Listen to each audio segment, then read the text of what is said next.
World brain tumour day के उपलक्ष्य में मैं आपको इस महत्वपूर्ण विषय में कुछ जानकारी देना चाहूँगा। अक्सर ऐसा सर दर्द जो लंबे समय से चल रहा हो, जिसके साथ सुबह उठते ही उल्टियाँ आ रही हों, या जो सर दर्द सुबह के समय ज़्यादा होता है और ऐसी उल्टी जो दवाइयों से ना रुके, और साथ में आँखों में देखने में धुंधलापन, इसका मतलब दिमाग का प्रेशर ज़्यादा हो सकता है, तो ऐसे मरीज को अप्रोप्रिएट डॉक्टर के पास भेजना जरूरी है। मरीज के हाथ पाँव में कमजोरी आना, या कोई हाथ पाँव का फालिश का असर दिखना, या दौरे के लक्षण आना, मतलब मिर्गी का अटैक आना, ऐसे में ये ज़रूरी है कि हम समय पे वो मरीज को डॉक्टर के पास ले जाएं।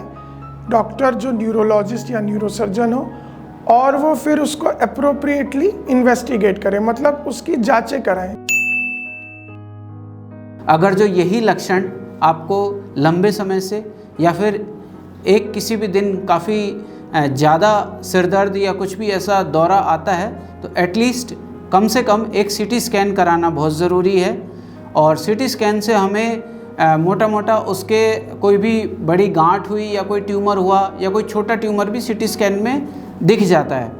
उसके बाद हम एमआरआई के तरफ प्रोसीड कर सकते हैं। हम उसके बाद एमआरआई करा सकते हैं। अगर जो हमें ट्यूमर का शक होता है तो उसमें हम दवाई डालकर एमआरआई कराते हैं, ताकि हमें ट्यूमर की सभी कैरेक्टरिस्टिक्स के बारे में पता लग जाए। एमआरआई भी कई प्रकार के होते हैं, वो डिपेंडिंग अपॉन कि किस तरह का ट्यूमर है उस हिसाब से वो एमआरआई कराया जाता है। तो एटलीस्ट शुरुआती में एक सीटी स्कैन, अगर जो आप सीटी स्कैन नहीं भी कराना चाहते या फिर जैसे कि आप प्रेग्नेंट हैं, तो आप डायरेक्टली एमआरआई के लिए भी जा सकते हैं।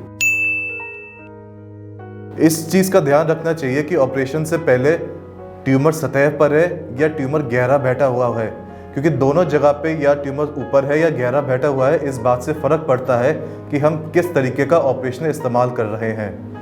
हम यहाँ पे इस बात का ध्यान रखते हैं ऑपरेशन करने से पहले कि जिसको हम तकनीकी रूप से कहते हैं कि ऑपरेशन कंप्लीट, फंक्शनल और एनाटॉमिकल रिसेक्शन बेस्ड हो। इस मकाम को अचीव करने के लिए हम ये पहले डिसाइड करते हैं यहाँ पे कि ऑपरेशन या तो बेहोशी में किया जाए या बिना बेहोशी के किया जाए। संपूर्ण आधुनिक टेक्नोलॉजी विश्व स्तरीय जो होती है, हम उसका इस्तेमाल करके यहाँ पे संपूर्ण ट्यूमर निकालते हैं। ट्यूमर निकालने के बाद हम अपने लैब में मरीज का मॉलिक्यूलर जेनेटिक टाइपिंग कराते हैं और इम्यूनो टाइपिंग भी कराते हैं, ताकि बाद में किस तरीके की गर्म दवाई देनी है, ताकि आने वाला जीवन मरीज का सफल रहे और वो अपने काम पे जल्दी वापस जा सके। न्यूरोसर्जरी एक नई उभरती हुई ब्रांच है, जिसके अंदर हम लोग ब्रेन और दिमाग तथा स्पाइनल कॉर्ड, जिसको रीढ़ की हड्डी की रीढ़ मज्जा कहते हैं, इसका हम लोग ऑपरेशन करते हैं। यह बहुत ही सफल ब्रांच है और इसके आज के तारीख में बहुत अच्छे रिजल्ट्स आते हैं। यदि किसी को ब्रेन ट्यूमर है, सर में चोट है या किसी की खून की नस फटी है, तो उसको न्यूरोसर्जरी अवश्य करानी चाहिए।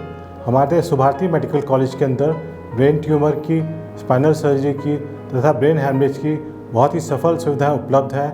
इसके अतिरिक्त हम लोग इन ब्रेन ट्यूमर्स के पेशेंट्स को कीमोथेरेपी, रेडियोथेरेपी की भी आधुनिकतम तकनीक के द्वारा इनका इलाज करते हैं।